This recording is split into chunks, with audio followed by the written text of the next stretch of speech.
All right, so continuing from where we were yesterday, half on.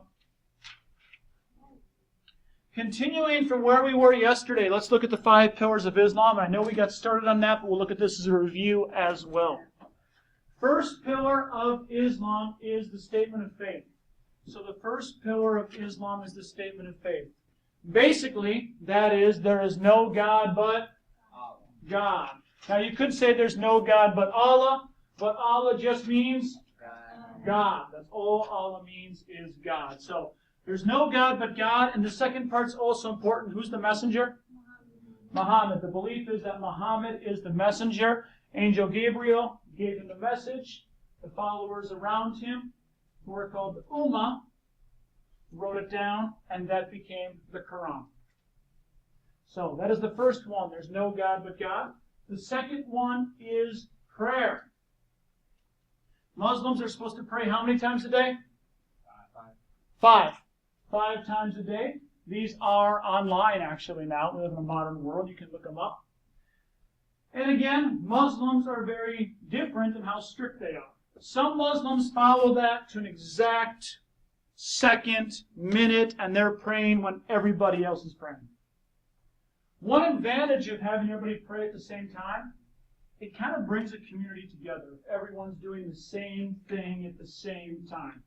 In some countries, like Saudi Arabia and Iran and other Muslim countries, a mullah, who's basically a priest, will go to the top of the tower of the mosque, which is basically a church, and they will do the call to prayer, and everybody will stop doing what they're doing and all pray at the same time. Where does this come from? This comes from when Muhammad and his followers were forming the Ummah. They were trying to bring everyone together. By the way, the first person who ever did the call to prayer, where everyone's supposed to pray, the first person who ever did it was an African slave, who was no longer a slave because he actually became a Muslim, and he was taken and with everybody else. So one thing Muhammad did when they formed Islam was it didn't matter what tribe you were from, it didn't matter what group you were from, anyone could be a Muslim. I would actually argue it's the same in Christianity today. Anyone can be a Christian. It doesn't matter what group you're in. It doesn't matter where you're from. The next one is zakat. Zakat is giving. Muslims are required to give to the poor unless you're very poor and you need the money or you need the food. Extreme example, if you're starving, obviously you don't have to give. So the third pillar of Islam is the zakat, and that's giving. The fourth is the fast, and we talked a little bit about this yesterday. It's Ramadan. Anybody know someone who's done Ramadan? Okay. What do you do during Ramadan? Yeah, you don't eat or drink water. You don't eat or drink anything while the sun is up. So basically, this is the sacrifice. From when the sun comes up to the sun comes down, no water, no food. So why? Kind of like Lent. It's a little bit like Lent, except for Lent looks pretty weak compared to Ramadan, to be honest, to most people. The reason is, let's look at zakat. Zakat says you're supposed to give to the poor. So people, to make them, understand what it's like to be poor, what's one way you can understand what it's like to be poor? If you don't have food or water. So it's one thing to say, yeah, we should give to the poor because it sucks to be hungry. It's something else to say, if you don't eat the whole day, you actually feel it, what it's like. So it's to remind you for one part of the year that there's people out there who don't have food always. That there's people out there who don't have access to clean drinking water, and you shouldn't forget that. Be thankful for what you have, and also be giving of your abundance when you have extra. And also what it does, it's a shared sacrifice. Again, going back to the Ummah, it is because Muslims are doing it together, it becomes a shared sacrifice for people. By the way, it's also a lot of community building during this time, because what happens is families will get together and have a huge meal in the morning. So you all eat together. It's kind of festive because you're all eating together, you're preparing for this fast. You know your brother's doing it, you know your sister's doing it. You know everyone else who's a Muslim around you is doing it, so it's kind of like you're all doing it together. So it's unifying. And then what happens when the sun goes down is you break your fast, and that is usually a very festive atmosphere. People talking, happy. They can all eat and drink together. So it's kind of like, have you ever had something like one of your favorite meals when you haven't eaten for a while? What does that first bite taste like? Like if you're really, really hungry and think of eating that first bite of your food. It's like you're actually, I'm so thankful I have this. So it's to remind you to be thankful for what you have and what God gives you. Does that make sense? We had a question. Shh, you may listen. Does age matter? Does age matter? Yes. I don't know what the age is, but you're not supposed to do it until a certain age. So little kids aren't supposed to do it because it's not healthy. Pregnant women aren't supposed to do it. Does that make sense? Mm-hmm. If you're diabetic, some diabetic people have to eat if they have low blood sugar. They're not supposed to do it. Even if you're a serious like professional athlete, there are some exemptions for you for some water and some food, because if you're working out all day, you shouldn't go without water. Does that make sense? I know Akeem Olajuwon, who's a former NBA player, one of the best centers ever played, and he was a Muslim, but he had some exceptions with Ramadan because he had to keep up an NBA schedule. Does this make sense? So that is Ramadan. That is Ramadan. By the way, how does our Lent compare now that you know it's what Muslims have to do for Ramadan? It's kind of like if they hear, like a lot of Muslims when they first hear about Lent, they're like, oh, so you guys, what do you give up? And it's like, I don't chew gum. It's like, oh, that's cute. That's like nothing compared to what Ramadan is. Like, I don't eat or drink during the whole day. By the way, Ramadan follows a calendar. That's the lunar calendar, so it changes. What happens is, Ramadan's like 11 or 12 days earlier every year. So like last year it started like in the middle of June. This year it'll start in early June. Right now, Ramadan is in June and July. Think about that in Minnesota. How long is the sun up in June and July right now? From like 4:40 to like 9:15, 9:20. So Ramadan right now is very difficult. In 10 years from now, it'll be back to like in December. It won't be so bad. But right now, Ramadan is very, very difficult. All right, let's move ahead. Let's look at the last one, and this is the Hajj. The Hajj is if you are able. If you are able and you can do it, you need to go to Mecca once in your life.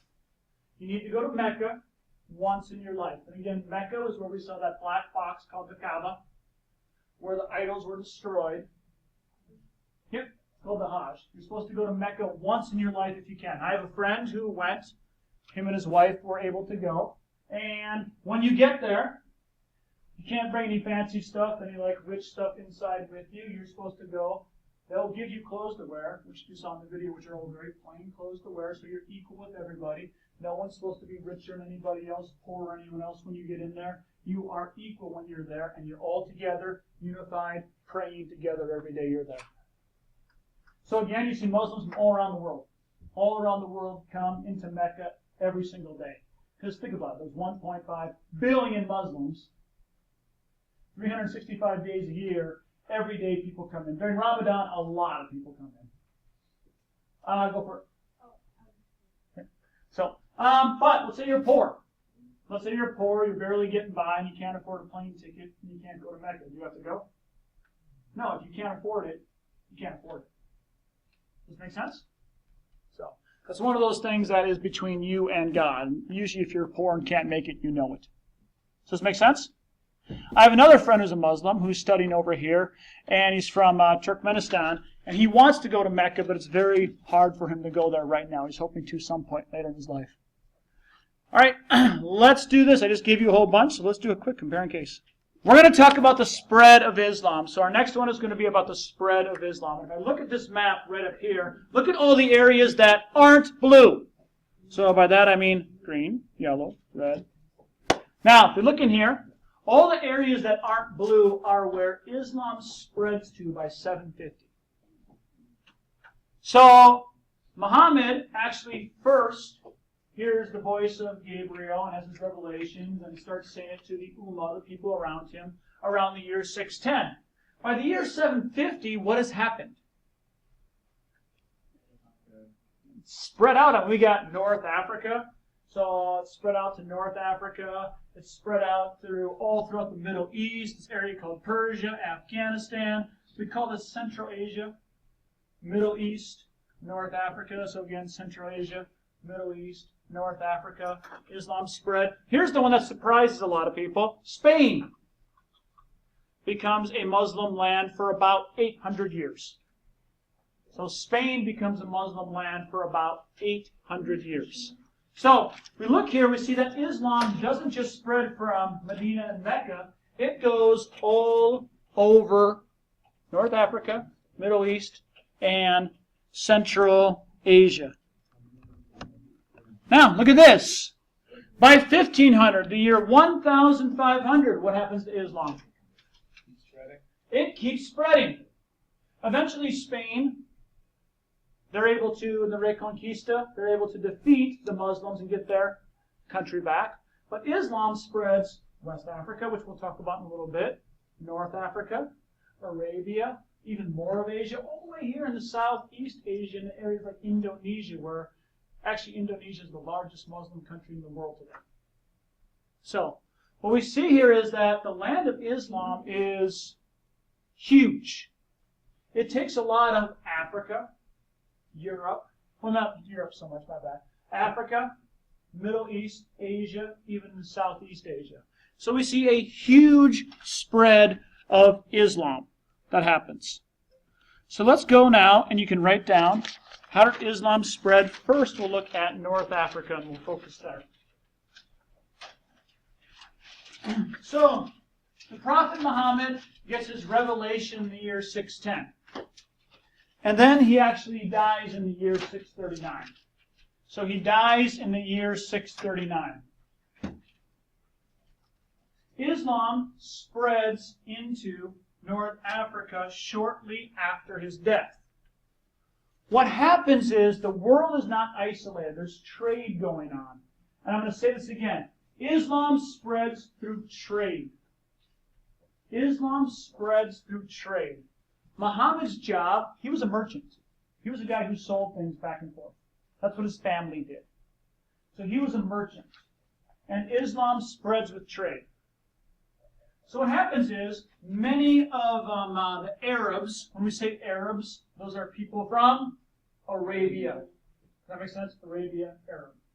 So many of the people from Arabia, right over here next to Africa, they start coming into North Africa and they start bringing in trade goods. Where do these trade goods come from? Let's go look at the big map here so we get a big picture. The Arabs are right here, and they start bringing in trade goods into Africa. Think back a unit or two. What are they connected to? Silk Road. Big time. Nice. They're connected to the Silk Road. I'm going to give you one more trade route they're connected to. They're also connected to what is called the Indian Ocean trade route. Remember we talked about ships in the Silk Road? What happens over time in the Silk Road with ships? It's faster, so people start using ships. And then they start trading here to the Silk Road, but they connect East Africa to it too. Cities like Mogadishu, Zanzibar, Kilwa become attached in this. And we see here as an Indian Ocean trade route goes. And as we learn from the Silk Road, people don't just trade goods, they also end up trading culture with cultural diffusion. So what happens is the Muslims are really good traders, they're connected over here, and they start bringing in Islam through trade. It's not like Islam comes in because they have swords and they're converting people by military. What actually happens is many people start converting because the language of trade starts becoming Arabic. The language of trade starts becoming Arabic. So once people start speaking Arabic, they're more likely to take on a religion that's in Arabic. Does this make sense? Like if you want to have a good trade contact with someone, you might become a Muslim. Or some of the men marry local women and the people convert to Islam. So Islam comes in mainly through trade. I'm going to pause our lecture right there because it only lets me record for 15 minutes, so goodbye.